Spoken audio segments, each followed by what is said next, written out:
Live from Las Vegas, broadcasting around the world.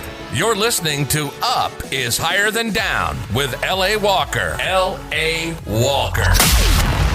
Raw and unfiltered conversations on how to give life's challenges the finger. Truth is your passport to emotional freedom. Give an eviction notice to negativity. Dump yesterday's garbage. Learn how to be positive, energized, healthy, and alive during these insanely unpredictable times. Look up, get up, stay up. Then help somebody else to get up. Remember, any part of up is higher than down. Now, broadcasting hope to the world, L.A. Walker.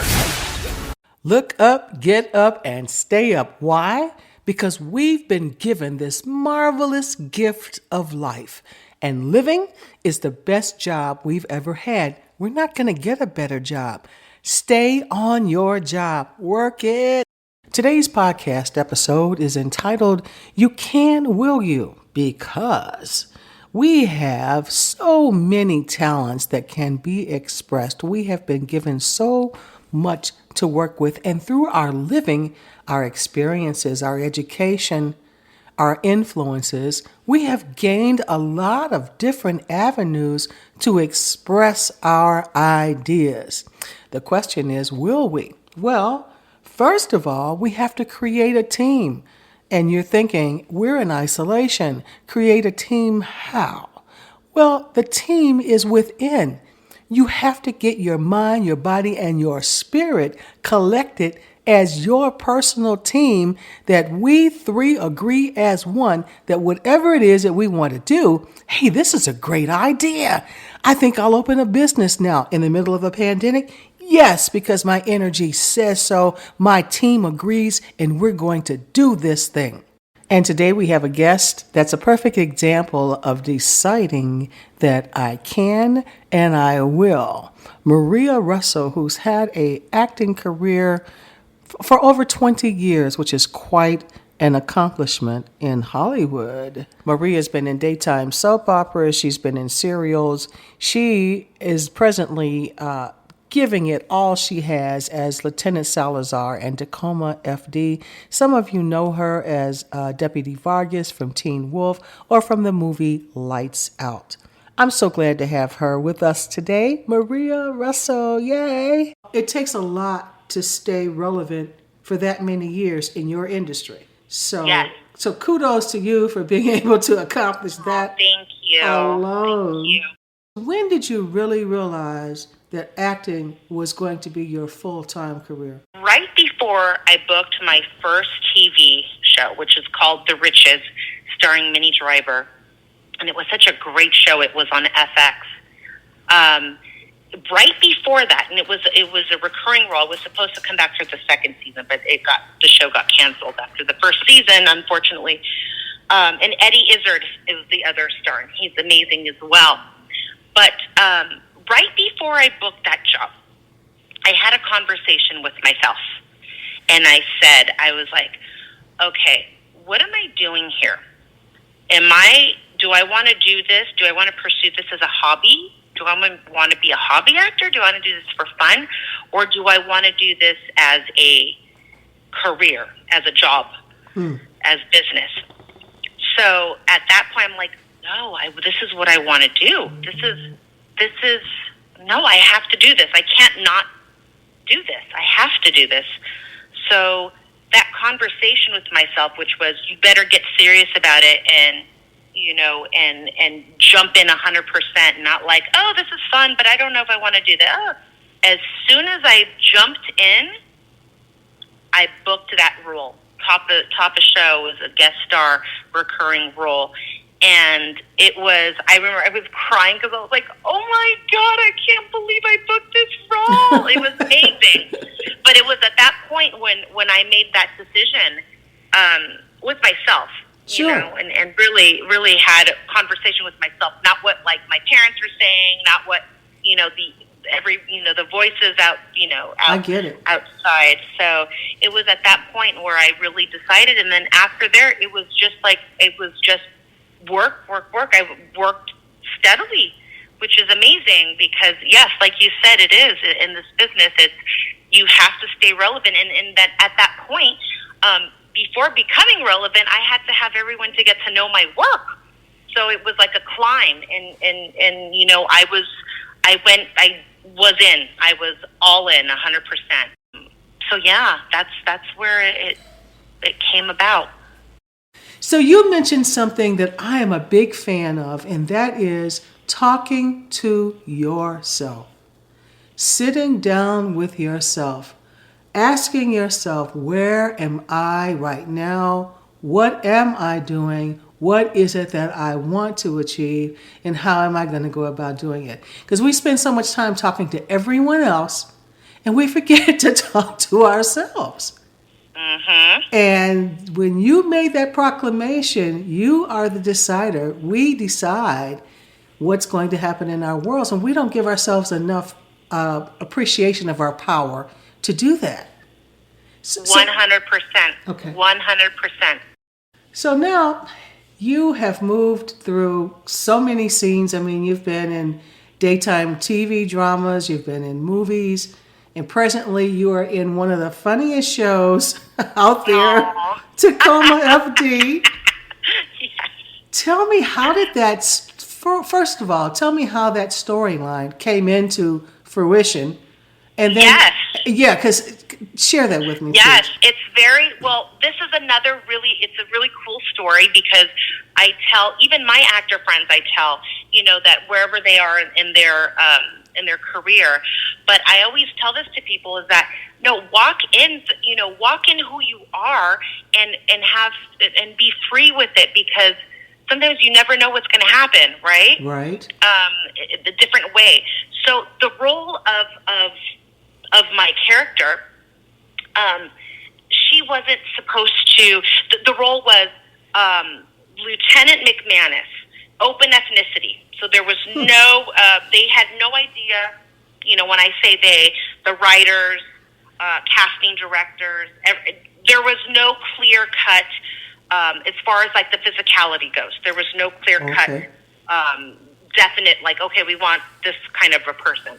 But the role held for someone who was, you know, she's a police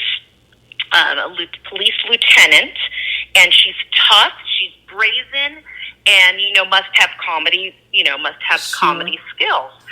So when I went, there was probably about 8 of us. There was Black, white, Latina, Asian, all mixed. Everyone was mixed. So, wow. But when I read the script, I'm like, oh my gosh, this is so me. I was like, this is hilarious. I go, but you know what? I'm gonna make her, like, it lends itself to it. I'm gonna make her Latina. Okay. I'm gonna like improv a little bit, and I love improvising. And as you know, the Broken Lizard guys, they're from the improv world, so they love it too. So when I went in there, I just was myself, and I gave it an extra oomph with some, you know, I Latina-ized her. Yes, you have. And I cussed them out in Spanish, and they changed the name, so I was no longer Lieutenant McManus. So I was Lieutenant Liz Salazar. Oh, so wow. They changed, and I booked the role. And, you know, Kevin Heffernan, one of the creators of Tacoma FD and the star of the show, he's like, oh man, he goes, you scared me. You scared me. He's like, you're so good. That's so great. So it was something where I knew, I'm like, you know what, I'm going to play with this. If they don't like it, I can change it. Not a problem, right? Sure. But it's a testament to just, you know, believing in myself and going, you know what, I'm just going to play. If they don't like it, it's okay. I'll change it. And they changed the whole role, and they let me improvise. The role was never for someone to speak in Spanish, but they're like, no, we love it. The fans love it. Keep the Spanish. Go. Just do it. Do your thing. So it's amazing because, especially coming from them, you know. So that's, and then so now, and you don't know this, but season 3 just started filming today. It's the first day. Yes, but I'm not on. I'm not back on yet. Okay. But I'm back on this season, which is amazing. So I just don't know the filming schedule for myself yet. But I have a feeling I'm going to start in January. That's just my gut feeling. But so yeah, and it's the most fun to work on that show. My goodness, it's just like I have to like pinch myself from breaking character because it is so much fun. It's such a great environment. They're just so lovely, so lovely. So that's wonderful. The story how I booked my role. All of Hollywood is struggling right now. I mean, I can't think of a tougher time for Hollywood. Yeah, it's a little crazy. I just think of, I think of my agents, my managers, but thank God they're back. And I think of my publicists. It's like all the PR stuff that we used to do. Oh my God, it sounds so crazy saying used to. Is, was live, was in the radio stations, in the events, the red carpet events, the premieres, of this, of that. Everything was live, so I don't want to even say new normal because I want to say that we're going to go back. We're going to go back, but it's a temporarily, kind of a thing. And I know you don't know this because I didn't speak to you about this before, but I co-wrote a off-Broadway sellout hit called the Latina Christmas Special, and we were supposed to go back to New York this month. We were supposed to be there already because we were there in December of 2019, and we sold out almost every single show, which is like insane to me. It's unbelievable. And I co-wrote a couple of plays, but one in particular I'll share with you because I know that you're a dog lover. I am. It's entitled No Labels, and it's about a homophobic dog that gets adopted by a gay couple and freaks out. And so it gives...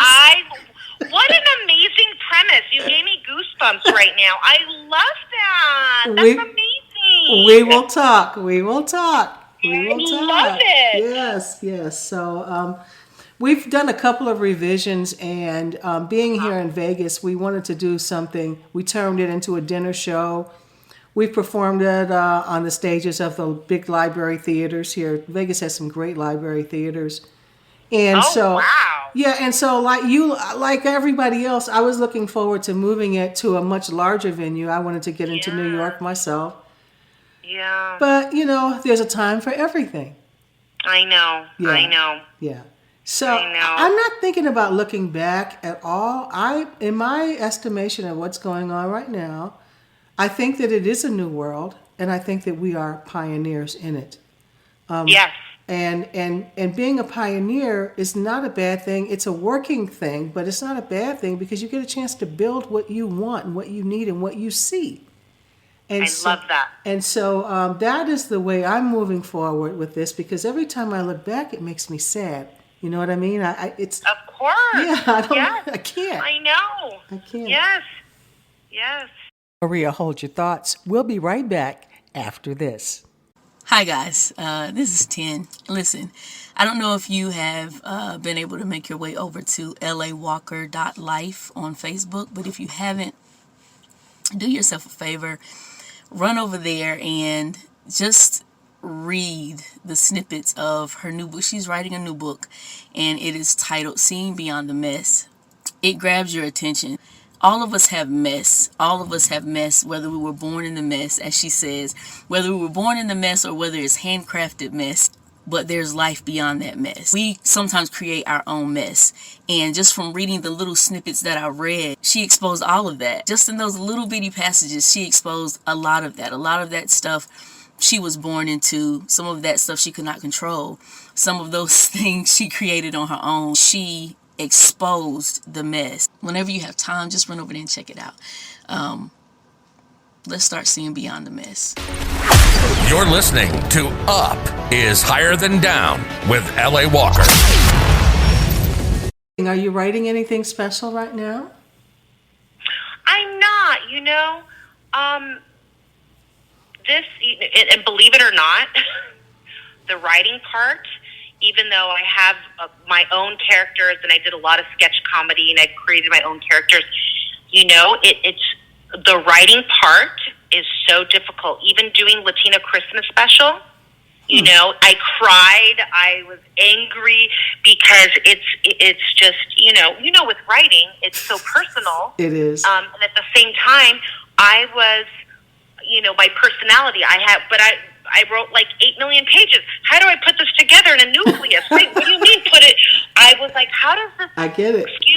How does this crap come together? I know, how do right? I do this? Right. It's just so, and then I can't believe that, we have something, we're award-winning LA Times Critics' Choice 5 years in a row. But it's insane that they're my words, my story, which is insane because it's so personal that it's like, really? What? You like this? But it touches everybody, and I know you never got to see it, but it's something that everybody relates to each one of us girls on some level, and you cry and you laugh, mostly laugh, but it touches the human soul, and it's all positive. We spew love, nothing but love and positivity. Oh, yes. Great! That's what I'm all about. Great. Yes. We don't need any more negativity. We don't need it. We don't need it. Exactly. And yes, that's right. People need characters and storylines that they can relate to. Yes. Maria, what do you do to get yourself prepared for a role? Ooh, a big one for me is actually movement. Yes, I have to get it in my body, The physicality is big for me, and also what I'm wearing. Because I even say this because if I'm playing a character that has stiletto heels, I'm going to feel very different if I have stiletto heels or if I have combat boots on. Sure. You know what I mean? Sure. So even just but the movement and also finding stuff that I always try to find the humor in things. Naturally, of course, not artificially, but I try to find the humor in things, and even in the writing, I'm like, oh my god, this is hilarious. Like, I'm gonna play with this a little bit and see what happens. And that comes with, I feel more comfortable in that where they say, oh yeah, feel free to improvise, because a lot of times stuff comes out of my mouth that I don't even know what I'm saying. But I'm like, wait, I said that? Yeah, because you were in the moment, right? Exactly. That's exactly right. Improvisation is a timely event. I mean, you either hit it or you don't. You can't go 100%. back. 100%. No, you can't. That's it. It's done. Finito. The end. That's it. Exactly. You can't go back. That's it. That's why it's so... I'm a dancer, too. So I sometimes I'll tell... even with dancing, when I was teaching for many years, salsa and bachata, partner dancing, you have to be in the moment, and it's like improvising because, you have to be connected to who you're speaking to or who you're dancing with, because if you're doing your own thing, bye, see ya, I'm going to be dancing with somebody else. Peace out, right? Right, peace and the out. same with improvising with an actor or a comedian.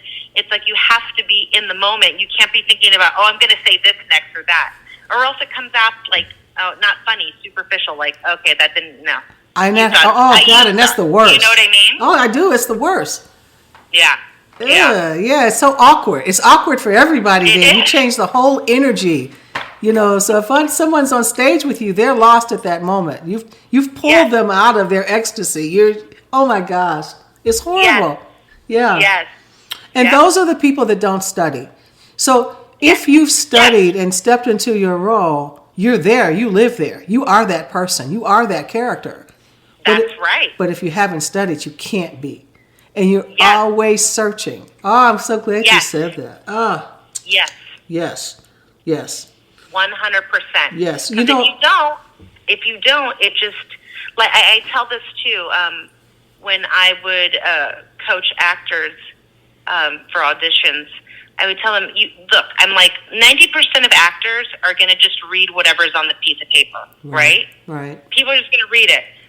But if you make choices and make fun stuff, and go, then that's different, because then people don't usually do that and take risks. Because, listen, is it freaking scary to go into a room of casting directors, or when you go to producer session and there's 8 million people in a room and you're being judged?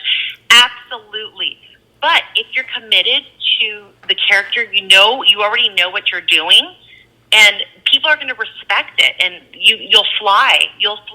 But you just have to be a risk taker and be fearless, really. That's what it really comes down to. And, of course, being a smart actor, like you said, studying, knowing who you are, knowing the character, because I think that's what lacks a lot is people don't do their homework. No, they just go in. They right. just walk in, go read whatever's off the page. They'll be like, okay, next. Right. Next. So I'm of the belief that the writer writes a story, the director writes a story, and if you have good casting, the actors write the rest of the story. I love that. Yeah. And it's true. And it's absolutely true. Especially if you're not afraid to let your actors act. Oh, I have to tell you, that is one, because let me tell you, I've worked with many different actors, many different directors. I think that's why I love working on Tacoma FD so much, because even though there's the script supervisor, and, she's on it, though, let me tell you, she's amazing. But they allowed me, and I remember it was my very first day on season 1, and I was like, you know what? I'm just going to do it. I just met these people. I'm like the new kid in school right now. But you know what, though? I'm going to do this because it's going to work. And if it doesn't work, if they don't like it, they'll have me do something else. But it absolutely worked, and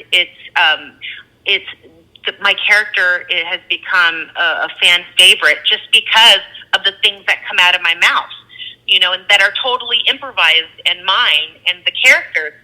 So I think that's, you have to take risks, you have to take risks and know what you're doing, I feel. Well, yeah, because you're already there. Exactly. You're already there. What do you have to lose? Exactly. We have such a marvelous opportunity mm-hmm. to focus on what we really want. Oh, yeah. And to step into that. 100%.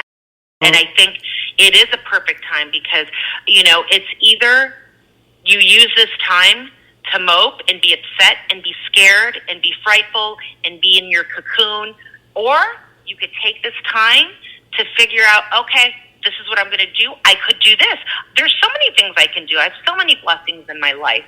We have choices of how we see things, how we view things, even Absolutely. in this very odd time, unprecedented time of what that we're living in now, but there's so many different things to be grateful for, and so many things that you can be doing, instead of being moping, oh, well, I can't do this. No, you can. That's a choice you're making there, lady, to my friends. Right. Some of my friends, I'm like, no, that's a choice you're making. It doesn't have to be that way. It doesn't have to be that way.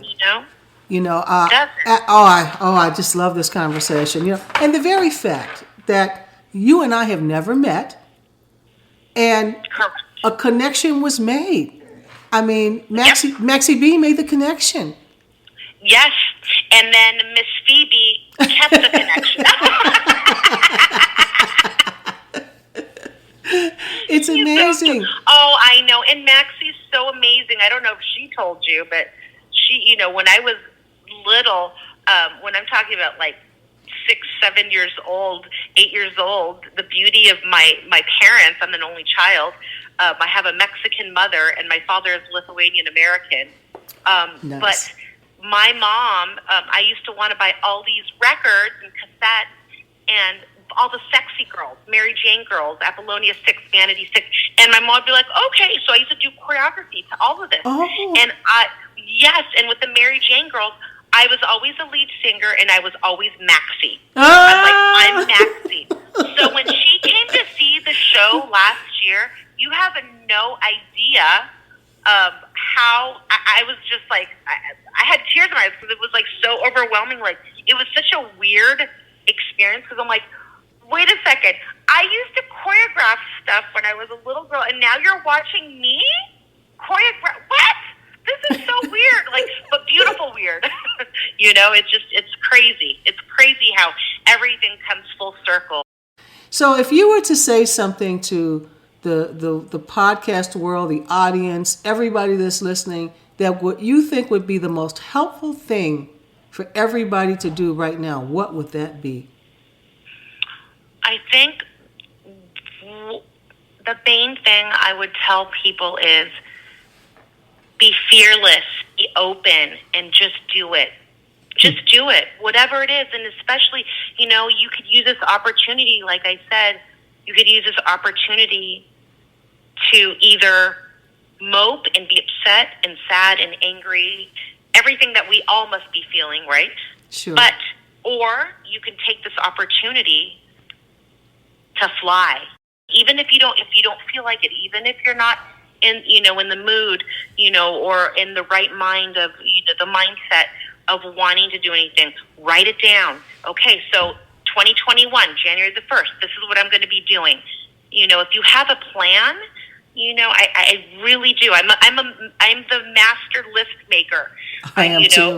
But I feel like when I do that, it's like I hold myself accountable. Right.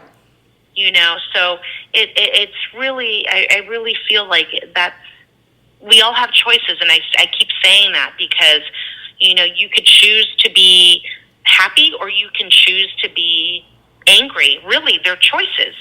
Right. They're choices. They are, and so, one of my slogans is, looking up is a choice, but you have to choose it. I love it. Yes, yeah. That's absolutely true. I love that. Yes, and it's true. You have a wonderful, wonderful, blessed day and the remaining of this holiday season. You too. Sending you so many hugs. Thank you, honey. And tell Miss Phoebe that I woof her. I will tell her that. Thank you. Big hugs to you. Thanks for having me. All right, sweetie. Bye. Okay, bye. Listen to Up is Higher Than Down with L.A. Walker every day. To follow up, make comments, discuss today's podcast, or find out how you can become a guest and share your victory over a negative life event, follow L.A. Walker. Up is Higher Than Down on Facebook. Look up, get up, stay up. Remember, any part of up is higher than down.